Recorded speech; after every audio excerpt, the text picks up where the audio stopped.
Hello everyone, good morning. Welcome to Talking Reds. I hope you're all ready for this morning's news. Alexander Isak, hope you're ready, Newcastle fans as well as Liverpool fans joining us this morning. Alexander Isak, the story is yet to continue. It is not over yet, according to Fabrizio Romano. I'll tell you one thing though, Ryan.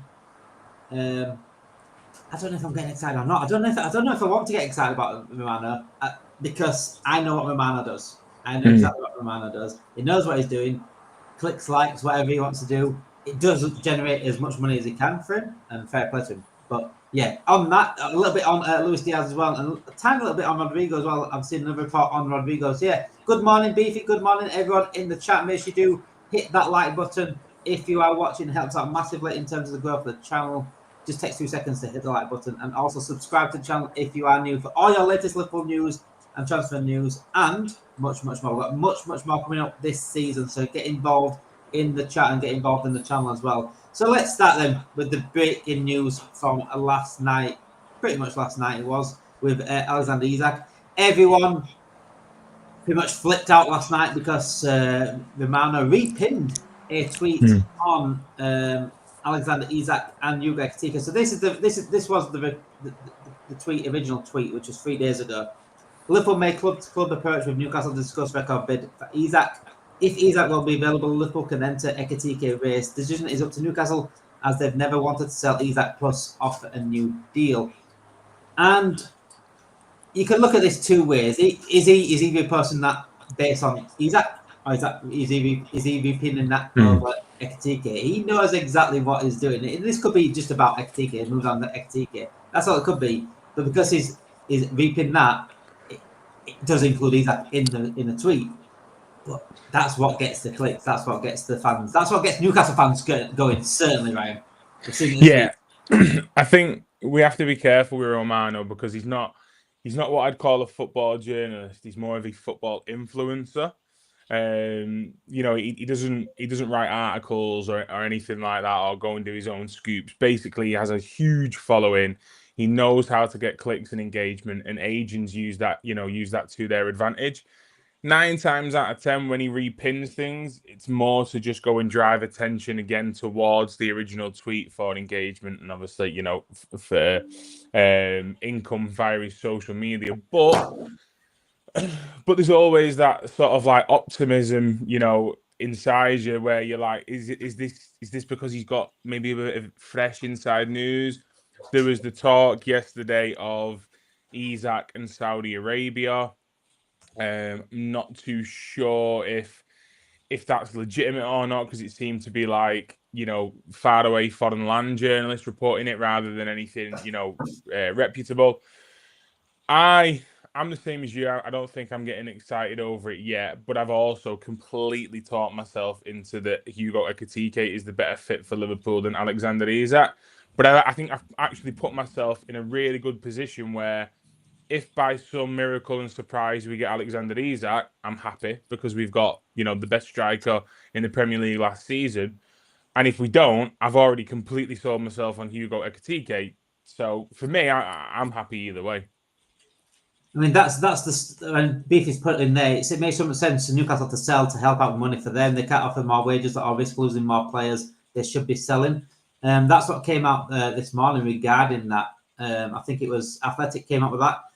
Yeah. Isak's representatives have been keen to increase his wages.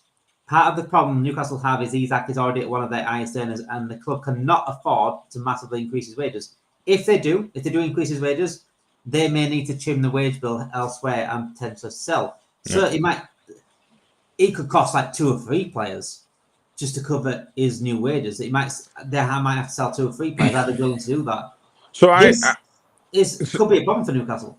Well, so I said this when the Hugo Ekitike news broke, a couple of days ago. I'd mentioned that Newcastle fans were going like mental, saying like, "Oh, we've won," and you're not getting our star player and stuff like this. And it was like, if you just take off the tribalism, for a second, and you look at the bigger picture, selling Alexander Isak to reinvest in 2 or 3 players in your squad and have no PSR issues, for the following transfer window. That is such a more healthier position to be in a bigger picture when you're building towards what they want to be as, the number 1 club. because the reality is you may be the richest club in world football, but due to your club size and income and other varying things, you can't spend like that. So you have to slowly build by doing sell to buy, reinvest here, make a little bit of money there. Liverpool had to do it with Coutinho, and they're in a situation now where they could have got 120 million plus for one of their players. They could have recouped the 50 million already for what they'd paid for Anthony Elanga. Then they'd have had 70 odd million, if not 80 million, to go and put into Hugo Ekitike. So that's one player out, two players in, with still their transfer budget left to go and improve at like centre half. I believe they want another centre midfielder. They were interested in James Trafford. They've been trying to do that deal for 2 years, and now it looks like he's going to Manchester City because they can't stump up a little bit more money. It just made me laugh when it was the whole "we've won, you've not got our star player," and it's like, yes, but you and your future as a football team are going to be detriment. It's going to be detriment towards that. And Alexander Isak's only going to leave in 12 months anyway. That's what I don't understand. I don't understand the win, like you said at the beginning. I don't understand where the win comes from because you keep Isak. You're going to keep. They're going to keep it. There were no 2 weeks ago. You're keeping Isak anyway. There were no even talk of Isak coming to Liverpool.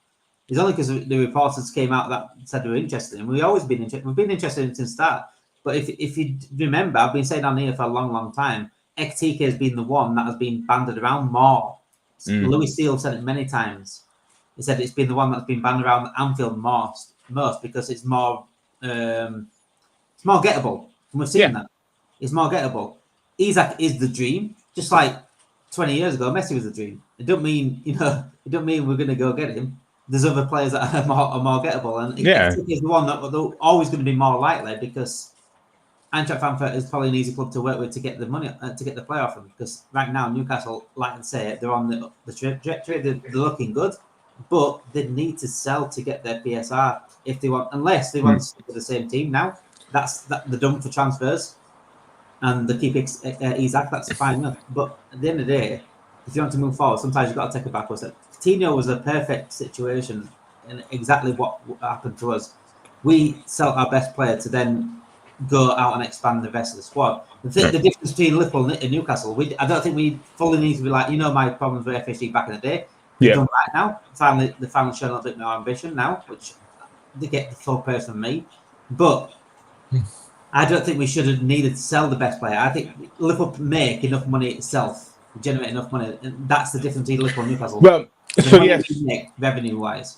And I think that's it, isn't it? Is that we are now in a position where, due to winning trophies, luxurious kit deals, more sponsorship, FSG have slowly improved the infrastructure off the field to then help that result in on-the-field success.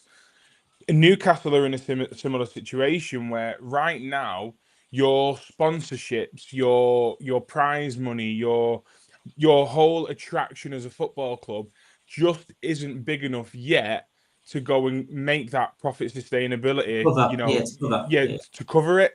So what you have to do is what we did 10 years ago, and you have to just sell smart and buy smart whilst you are building, because the building blocks off the pitch, they take time, and the building blocks on the pitch also take time.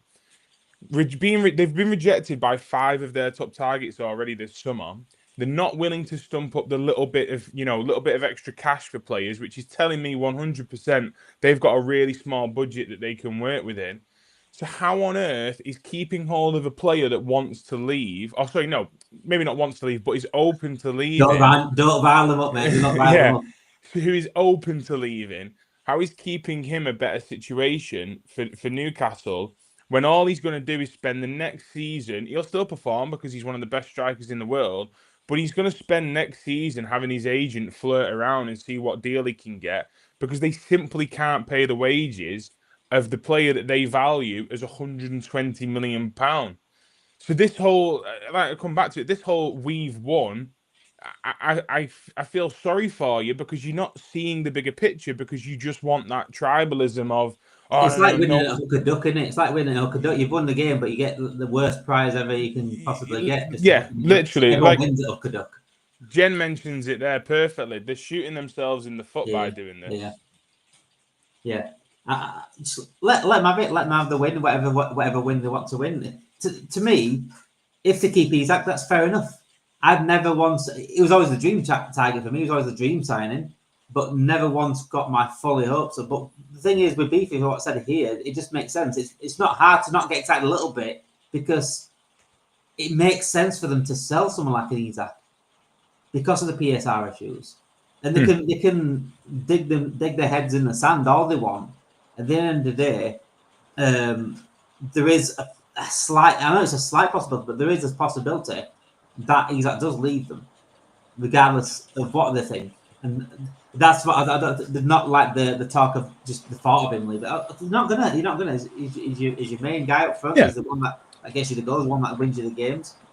You're not going to like it, but at the end of the day, football's football, and players have a short career, and they want to go get the best of career. Right now, Isak is not in a rush to go because, like I said, he's 25, not into his prime yet. Next year, people will still be interested. 2 years' time, people will still be interested if he keeps up that level. But the facts are, when a big club comes in, it slightly turns your head. We've had it many times. We've had it Barcelona coming in for Coutinho, Suarez. We've had Belgium coming for many of our players. And it turns the red. Even our own Trent Alexander-Arnold turned the red down to it. Listen, this is it, and there is a food chain in football, and that food chain has position to move because we were a lot lower in that food chain, a couple of years ago than we are now. And it's so difficult when it's your own club and you're watching teams that are bigger and are more successful come in and just basically pick whatever they want. And I completely get it from a Newcastle standpoint because we've been there, as you say, with Coutinho, with Suarez, Chelsea with Torres. We were there just recently with Trent. I completely get it, and I understand when that bigger fish comes and tries to take you, it doesn't feel great. But what I think Liverpool have always had a good perception of, and this probably comes of a subject of FSG's way of running the club, is I believe we now see bigger pictures when we sell players rather than that initial, I can't believe we've lost him. So when Trent left, obviously, to Real Madrid a couple of weeks ago, everyone's fuming, were angry, of course. But then there was more and more people talking about, well, actually, the money that we saved there on wages, because it was going to be 350k, that now can get put into a player like Florian Wirtz, and we've replaced, Trent's creativity with Florian Wirtz and potentially more goals and assists. And it was really good to see us all be angry for a second, but then actually look at the bigger picture because no player is bigger than the club. And I feel like Newcastle are in a similar situation where they need to just look at the bigger picture a little bit and go, you know what? If we lose Alexander Isak, we're going to be absolutely fine regardless. But more importantly, we got £120 million to go and improve this squad because we're fighting on the Champions League and Premier League front again next season. And their fans have got a taste of trophies again in the League Cup. If they go another 15, 20 years without winning a League Cup, FA Cup, Premier League or Champions League, the fans are going to be fuming. So you need to build on that momentum. And some people will say, well, you don't build on momentum by selling your best players. Yeah. But in some situations, like us with Coutinho, you've just got to bite the bullet because it's better for the bigger picture and the vision. I think, if the player wants out, then the player wants out. I have the same stance with Diaz right now. If he wants out, then fair enough. At the end of the day, I'm happy if Diaz stays. I'm happy if he goes. I'm happy as long as we replace him. That's the issue. If we replace him, then that's absolutely fine for me. But if he wants to go, you can't. Yeah, you can sort of keep the player unless a team buys. But when we see journalists, Liverpool journalists say, no, he's not for sale. He's definitely for sale. If they pay the money, it's gone. I've always said that. Are we going to get Isak? Exactly, I don't want to sell him at all. Like I said, that they might be pushed into selling him. If it continues the way it's going, the way they're getting rejected week in, week out by players, Ekitike was just one of them, João Pedro, Liam Delap, now James Trafford, not putting up the money for James Trafford. And Buemo as well. Buemo. If they want, losing to Buemo to Man United is just a joke at the moment. If they want these players that they're wanting, and they can't do it without the PSR being obliged to, then they have to sell someone. Mm-hmm. And their player to sell to get that money in is Isak. He's the one that's wanted.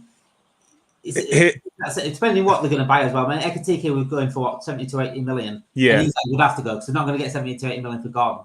So here's a scenario for you, and for you guys in the chat as well. There was loose talk yesterday from I think it was a BBC journalist that Liverpool are signing Ekitike regardless of who comes in and who leaves. So they see him as a signing that is necessary. If Darwin Núñez stays, if Luis Diaz stays, Ekitike is signed. Newcastle clearly need to make some money somewhere. Is there a possibility where they are waiting to see what happens with Luis Diaz and then what Liverpool do to react with that? Because they need money.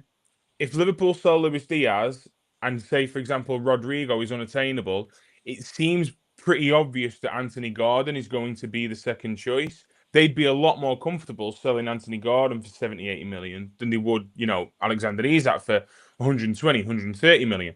So is there a possibility here that they're trying to delay things as much as possible to see if Liverpool miss out on their first choice left wing replacement and then go back in for Anthony Gordon? That way they get to keep Isak, get 70, 80 million and then reinvest that. I'm just wondering if you do pay 78 million for Gordon. I think I don't think we would. I think it's the English tax, though, isn't it? I get that, but that's what I'm saying. I don't think we'd pay it though. Isak, I think we'd pay it. I don't know. They've been big fans, haven't they, of Anthony Gordon for a long time. And on the stream last night, we spoke a little bit about it here, and I think it was Red Goals was saying really don't want Anthony Gordon, and I get it because recency bias comes in, and last season probably wasn't his best season. But the season before, when we basically had the deal done before they sold Elliot Anderson and Yakuba Minter, Anthony Gordon had a fantastic season, scored against all the top six, was putting up really good goals and assists, was playing well in the Champions League for them as well the season before. So there was definitely more openness to signing him, and the fact that he was a Liverpool fan. So don't be too concerned about just the previous season, because if we were doing that, you could say, well, why are we signing Hugo Ekitike? Because he had a poor season a couple of years ago at PSG. It's when we sign a player, it's the bigger picture and everything that surrounds it over 5, 6, 7, 8 years, because we track back so far, not just, obviously their recent season. I do agree. I wouldn't personally spend 80 million on Anthony Gordon. I think Malik Fofana at Lyon for half the price would be a better option. And obviously, ideally, Rodrigo would be first choice. I'm just seeing this from a Newcastle point of view: are they trying to delay it to see what happens with Diaz? And this is why I think he could go on all transfer window. If I'm honest, I said there's no rush. If we've got Ekitike in and Rodrigo, and that door's always there to be open at some point, then we'll just wait. It's absolutely fine. We're not in a rush.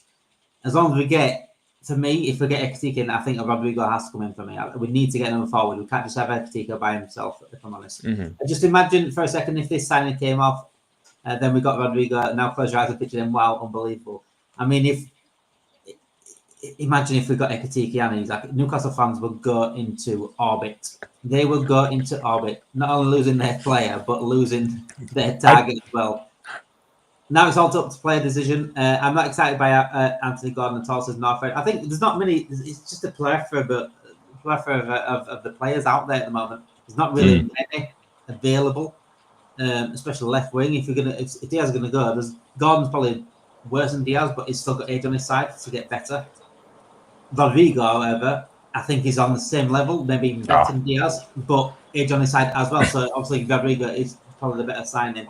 No, we will not sign Rod. I cannot see Gordon come in. Personally, I don't want Gordon. I don't want Ngumo's development halted. I mean, Rio has got massive potential, but again, I don't want to rush him in either.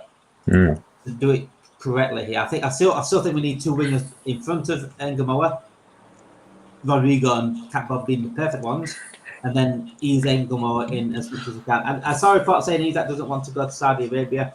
I don't know where that. I think was it Sashi Tavolieri that came up with the Saudi Arabian report. I think was it him or it was Tavolieri, right? I think the first report came from it came from Saudi Arabia. Di Mazzario. Oh, right, okay. And then the rest of them, started picking up on it and putting out stuff. I'd be I'd be so shocked if Alexander Isak at this stage in his career wanting to go to Saudi Arabia. He strikes me as a player who's got way more ambition of winning European trophies than going over there personally. There's also 2 reports on. So we're going to moving on to Diaz. Speaking of Saudi Arabia, Al Nassr are willing to pay €100 million asking price of Luis Diaz, according to Diarra Sport. And then another one from Romano this morning. Bayern Munich is set to bid again very soon for Diaz on their improved initial €67 million bid. This is going to be an interesting one to see out on Luis Diaz because, like I said, I think he's gone if someone pays up. Yeah. Al Nassr, other Saudi Arabian teams probably will pay up for a talented Luis Diaz. Isn't his prime? I mean, it's very rare to get the prime players like that over there. And I think it's a possibility. But again, it sort of forces Bayern Munich's hand a little bit as well if another club does come in. Yeah, I think there's a Saudi Arabian price, and then there's probably a European price at Liverpool. I mentioned it last night on the stream here that I think Liverpool's whole stance and idea has always been, let's find out what Real Madrid want for Rodrigo. If that price is close to Liverpool's internal valuation of Rodrigo, then great, deal's potentially on. And then whatever that is what Liverpool are going to charge for Luis Diaz or thereabouts to the European teams. Then if Saudi Arabia come in and that is open and, the player's open to moving to Saudi Arabia, then you're talking, bags and bags and bags of money. But the European kind of price always seems to be reported around about 80 million euros for Luis Diaz. And then there was like a report / podcasting last night from Brazil that was talking about Rodrigo, saying that the rumored fee is that 80 million euros could be something, around there. What tempts Real Madrid into selling Rodrigo? So with things heating up on Luis Diaz's departure and him agreeing personal terms with Bayern Munich and stuff, you'd imagine that all 3 clubs are having a feeling of, we know the price for Rodrigo, Bayern Munich know what we're trying to do, but they need Luis Diaz, so they're going to get close to that fee.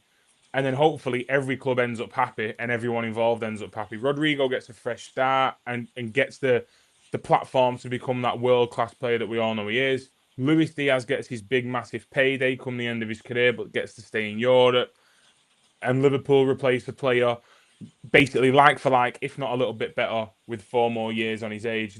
Everybody wins in that situation. I think the Rodrigo one as well. Also, Romano's come out and spoke about that this morning as well.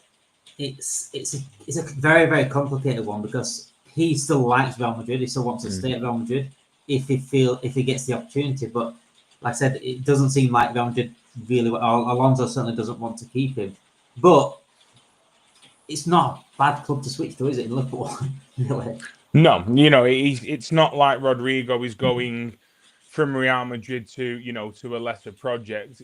He's going to arguably what is the most exciting, attractive prospect in world football at the moment in the squad that Arne Slot, Richard Hughes, and Michael Edwards are building. I think for me, again, we mentioned it last night on the late night stream that.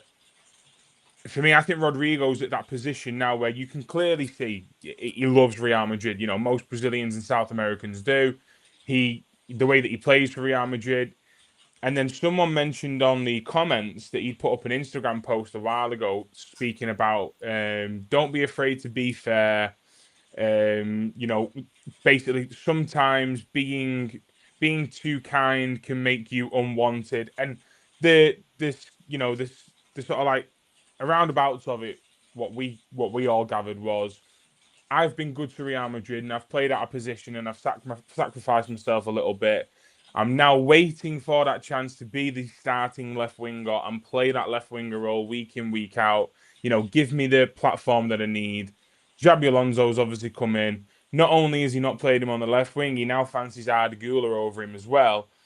So I think Rodrigo's now in that situation where it's like, well, I love Real Madrid. I adore Real Madrid. I'm a Real Madrid fan. And if I could stay here under the circumstances that I want, brilliant.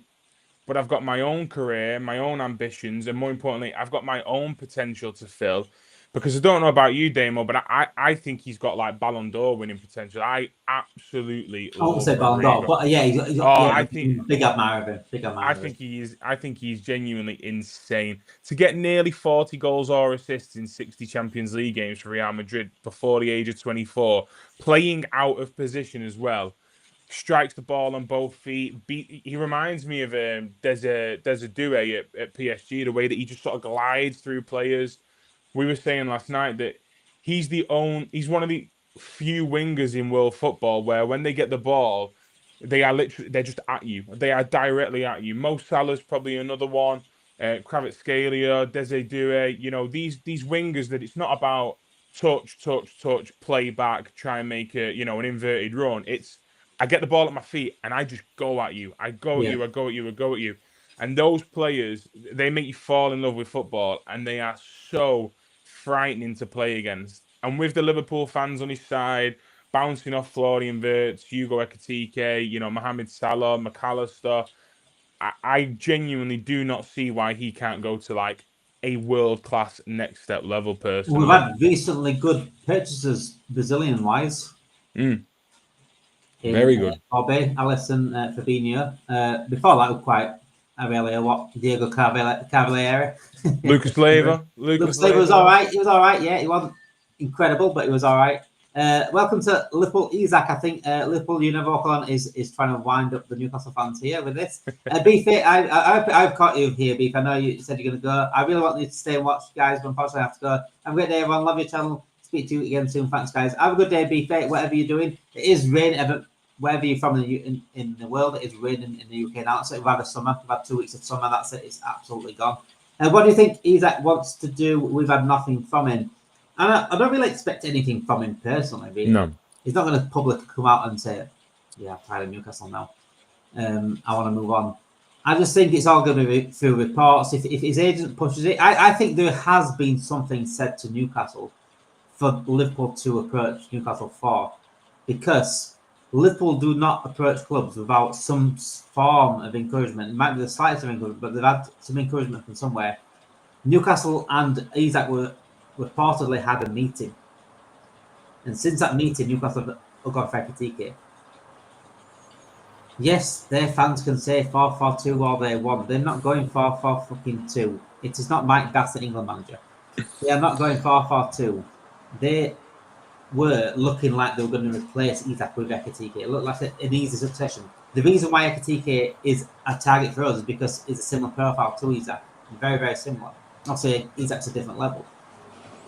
But they were not going to go 4-4-2. I think there was a slight opportunity for Liverpool to go there. And I think there is still a slight opportunity, if I'm honest. I just think it's about waiting game. We'll go for Ekitike for the meantime. Hopefully go for Rodrigo. And if that door opens, I said, this could last all transfer window. And this is not just for clickbaits or anything like that. This could literally last all transfer window. Because Isak's situation isn't going anywhere anytime soon. And if it does go this summer, it's going back again next summer. So yeah, other than that, I just think Newcastle fans need to chill out a little bit and enjoy the pre-season, which is going to come up. Also, Liverpool play their pre-season game next week now. They're traveling to Asia this week, I think. Sunday, yeah, tomorrow. Yeah, so yeah, it's interesting to see what happens over there, see what teams will play out. It'd be nice to see Florian Wirtz get his debut. Be interested to see how the slot lines up, because we've got like 4 pre-season games now. Yeah, it's 2, and then we've got 2 against Bilbao. Yeah, two obviously on tour. And then Charity Shield. Back-to-back games against Bilbao, where you'd imagine he'll do similar to what he did when we did the Sevilla and Las Palmas games, where it'll be that first game where the fans are allowed in. He'll probably get more of a picture of what that starting team in the Charity Shield and Bournemouth is going to be. And then the game after will be the players, obviously, that need minutes. Just circling back to the one where you're mentioning about Isak and it potentially playing out a little bit longer this transfer window. I think there's a really important piece of reporting that we need to remember as Liverpool fans, and it probably makes more sense as to why the transfer window is going the way that it's going. I think it was Alex Crook, who is close to Michael Edwards. it was before the summer started, that mentioned that Liverpool have got an ambition of dominating world football, similar to how Real Madrid did when they won so many Champions Leagues, and that the approach going forward is to not sign players who are ready in a couple of years, but it's to sign players who they feel are ready for the here and now, but also have got room to improve and are willing to pay, obviously huge financial packages for that. But more importantly, are trying to build a squad, and Arne Slot mentioned this in the first couple of days that he came in, build a squad that can compete on all four fronts: the Champions League, the Premier League, the FA Cup, and the League Cup. There is nothing to me that says Liverpool don't have the ambition, but more importantly, have the means of having Hugo Ekitike and Alexander Isak as their striker options.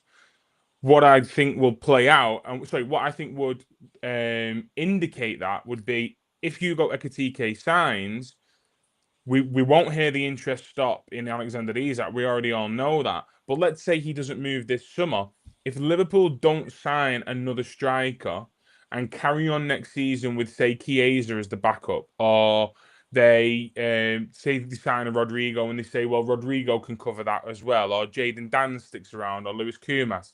Basically, if we don't fill that striker role, that second striker role, do not be surprised to see us go back in for Alexander Isak next summer and try and line up with him and Hugo Ekitike, because not only does that give you such strong depth, to play different strikers in different competitions and keep them fresh, it also gives you huge tactical scope to be able to go two up front, to be able to play Ekitike off the left and bring Isak through the middle and Salah off the right, to play to play one for 60 minutes and bring the other on for 30 minutes, and last out games with the same style because they're similar strikers. If that report is true about Liverpool's ambition is to try and dominate world football, in the modern day, you need two players in every position who are of starting quality. Alexander Isak and Hugo Ekitike are two players of starting quality. Hugo Ekitike and Federico Chiesa, for example, they're probably not. So yeah, I genuinely would not be surprised if both of them ended up at Liverpool at some point. I'll tell you one thing though, Newcastle fans, you better get Champions League again. 100%. Oh yeah. Because if you keep Isak, you better get Champions League again. Because I'll tell you one thing, if you think he's might want to push for a move now, there's a possibility of him pushing a move for now. He's definitely going to be pushing for a move. He's going to get Champions League again. I'd even argue, Damo, that they need to make a couple of signings over these next couple of weeks. Yeah. He's going to be sat there watching this and thinking, right, well, we've missed out on the winger target. Now we're missing out on the goalkeeper target. We're missing out on the guy that you were bringing in to play with me up front, potentially in a 4-4-2, or give me a little bit of break so we can manage my minutes. We're missing out on all these targets, but we're talking about this ambition of being number one. How long has Alexander Isak genuinely got to wait before Newcastle become this number one team? He's only got one career. He's 25 now, so let's say he's got 6-7 years max where he's still banging in the goals and can play the way that he plays right now. Are Newcastle going to win Champions Leagues and Premier Leagues in those next 6-7 years? Might well do, but at their current rate of how they're operating and the way that they're signings, the way that they're signing players compared to how other clubs are strengthening him, I think he's a very, very, very frustrated man right now. It'd be interesting, because like you said, other teams are not going to stand still and wait there. No. Man United and Tottenham are not going to be that bad forever. As much as I want it to happen, I absolutely love Man United to stay there for another 20 years.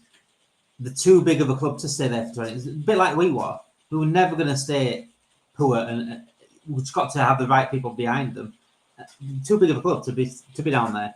I think Tottenham have done very well, by the way, with signings. If Monga is right, the line, I think it's a brilliant signing. I think Man United are getting there. Say they're not. I think they're looking at the right players now. Man United, finally. Obviously, with them, they've got to be very careful what they spend because they've been burnt way too many times in the past. And Chelsea looking certainly very, very good right now. João Pedro and Liam Delap are brilliant forward competition there. Arsenal and City are always going to improve. That top four battle, that Champions League battle, is not going to be easy at all next season. I don't even think the title's not going to be as easy. No, definitely not. And what you have to remember as well is that Newcastle last time they had to compete with Champions League football really tailored off. It's now more Champions League games, so they've got to play 2 more Champions League games.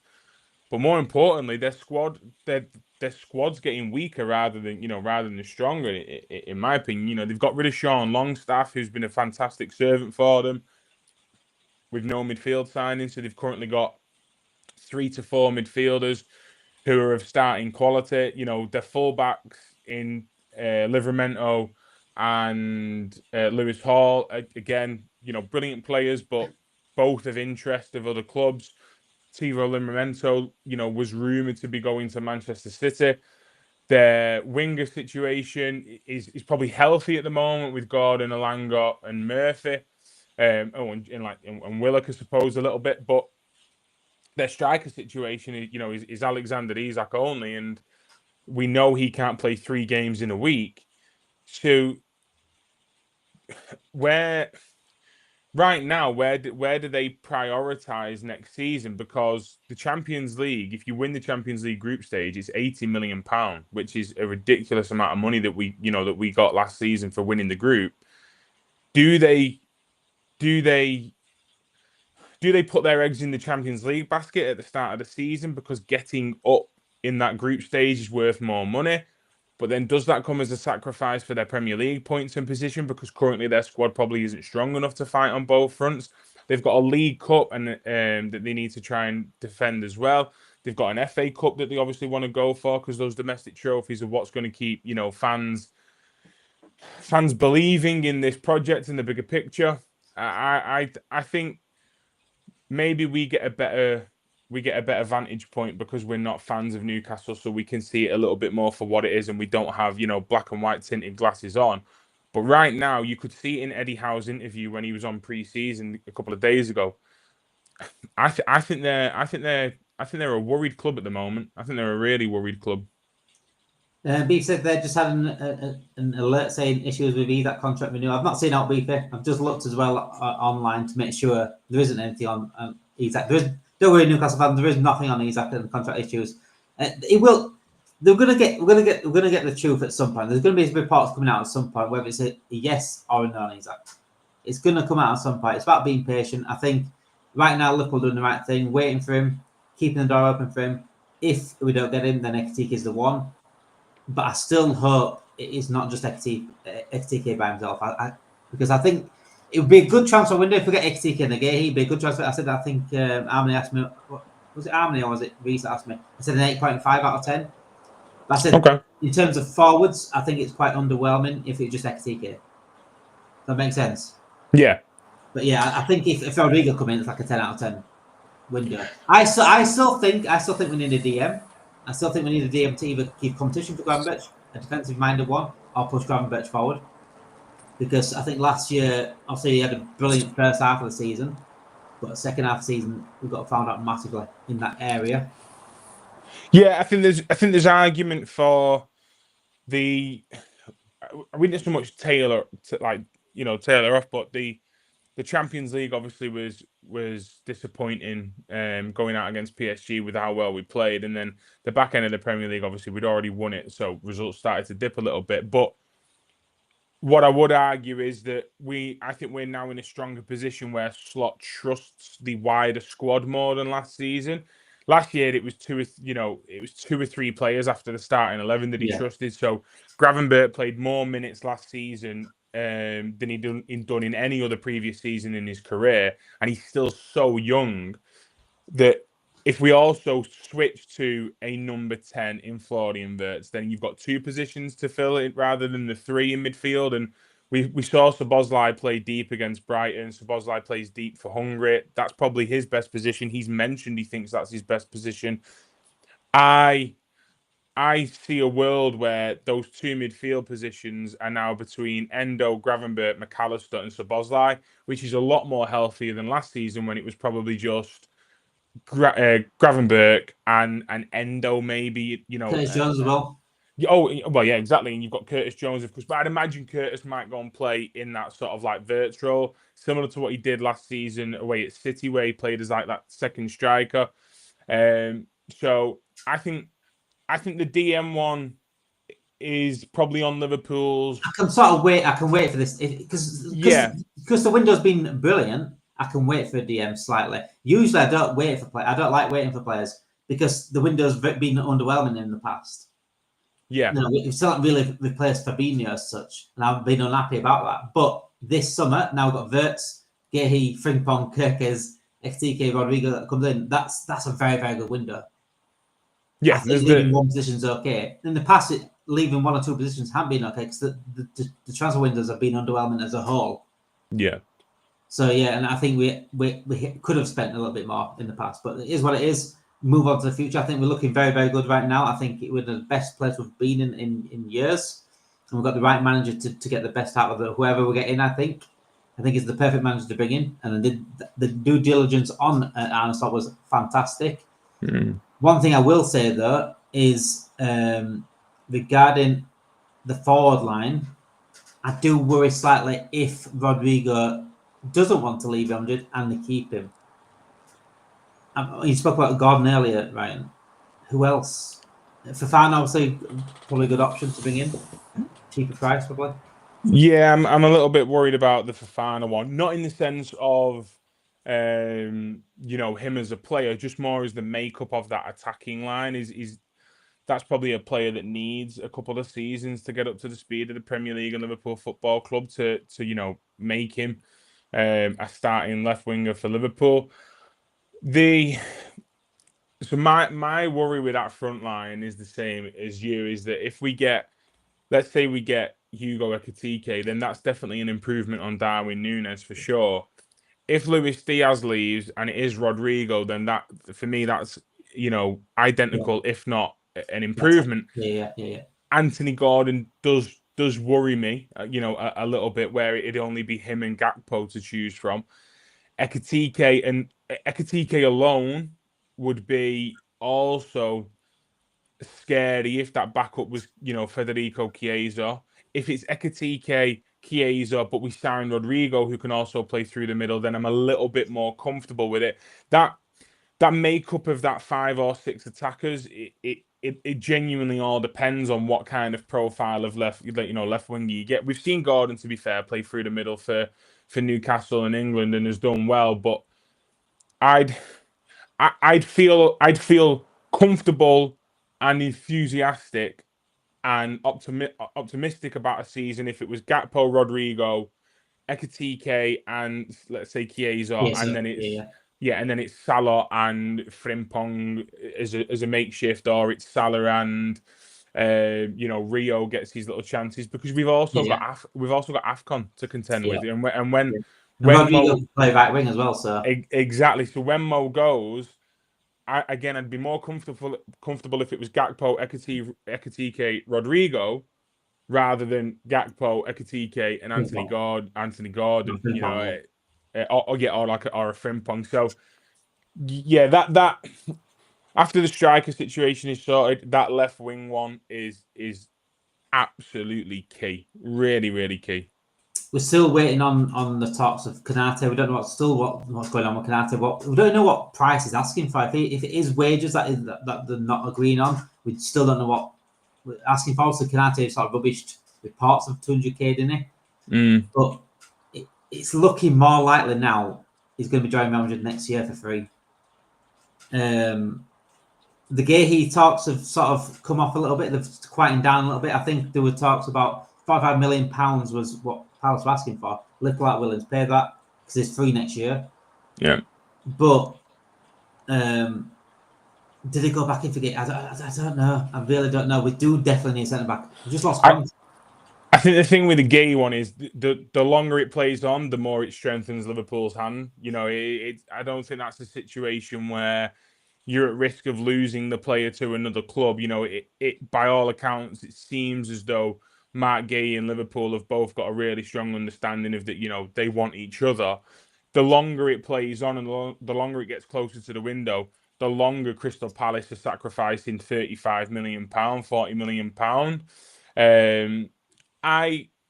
I wouldn't be surprised on the Mark Gay one if once they get a replacement in, I think they were close to Diamande, weren't they? Yeah. Is once they get that replacement in, then you'll see Liverpool sort of, maybe go back into talks with Crystal Palace. But one thing is for certain, Michael Edwards and Richard Hughes so far have controlled the market to an absolute T. Every single person that we are interested in has waited and made it clear that they want to come to Liverpool Football Club. You've got Hugo Ekitike, who's been waiting 2 months, rejecting Chelsea, rejecting Newcastle, rejecting Man United. I don't think Kirk has made it clear, Yeah, no, that was a bit out of the blue, that one, weren't it? Milos Kirkus. I didn't never see that saw. one coming at all. No, I didn't see No, that I one never. that was more surprising than Fabinho one. Yeah, he probably was actually.